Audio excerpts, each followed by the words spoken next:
For sure. I think from an education piece, I mean, what do you think of probably the three, when you're creating your product, aside from taste and all that type of thing, just pure size, shape, etc. What are the things that a person creating a product need to think about when they want to go and stock in a major retailer? Yeah, it's a good question, and it's the question you should be asking yourself when you're thinking of developing a brand. And obviously pricing. I mean, if you want to get into major retail, you have to think about your pricing first. So when we're going through it now, we're designing a brand at the moment, but I've obviously done it before. And you send off your because I don't manufacture any of our product ourselves, we outsource that.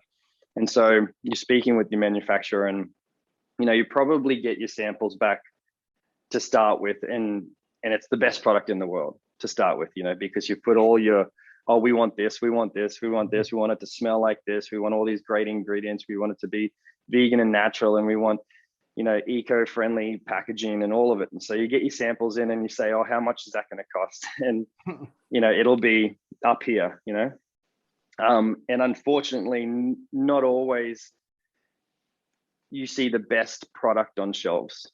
You see the best designed product on shelves. So you're thinking about your customer and you're thinking, oh, well, they're not going to buy this $30 lip balm or something like that. So then from there you start cutting away at your ingredients or anywhere that you can kind of give a little bit of space. Or if you're really cashed up, it depends on how many units you can buy. So, and that's where your pricing kind of starts, is what's your price from your manufacturer?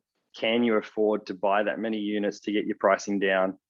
And from that, can you then give all the discounts required by major retailers to be cost effective for them or appealing for them? They got to make their margin, and then you have to make profit on top of that.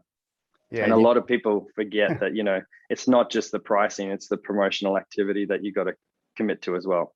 Yeah. So pricing is number one, and packaging for space on shelf. So could you design it to be a little less wide for shelf and make it a little bit deeper? We're no longer carrying 10 to 12 units on shelf. There's 2 to 3 units on shelf. Even if you're not talking about a major retailer, if you're talking about like a smaller retail group, like any pharmacy group can order from one of the 3 major pharmaceutical warehouses and pretty much get it the next day. So they're not really worried about weighted stock anymore on shelf. So making it so that you're not making it more difficult for that category manager to put your product in because I only need this much space, or we have 3 products and it's this wide, rather than one product being that wide. And then probably lastly is a mix of all that. It's just understanding the category and what the other competitors are doing regarding pricing. If you can afford to purchase data in Australia, it's quite expensive. Yep. But if you can afford to purchase Aztec data or whatever data you're looking at purchasing, and you can look at what the other brands are selling for and what the other brands are what type of sales they're doing. Yep. That's really valuable, super valuable. It is very expensive. So if you can't afford that, like we haven't bought that for all the categories we've worked in. We just go stand in front of the category in a Woolies or Coles or Chemist Warehouse and have a look at what the other brands are doing, see their pricing, see their packaging, and just trying to understand the category as much as I can, jump online, see what they're doing digitally, see if they're sponsoring any influencers, see what they're, even if you can look in the back end and see if they're doing any types of promotions, and really just understanding who you're going up against and who owns the brands that are in that category as well.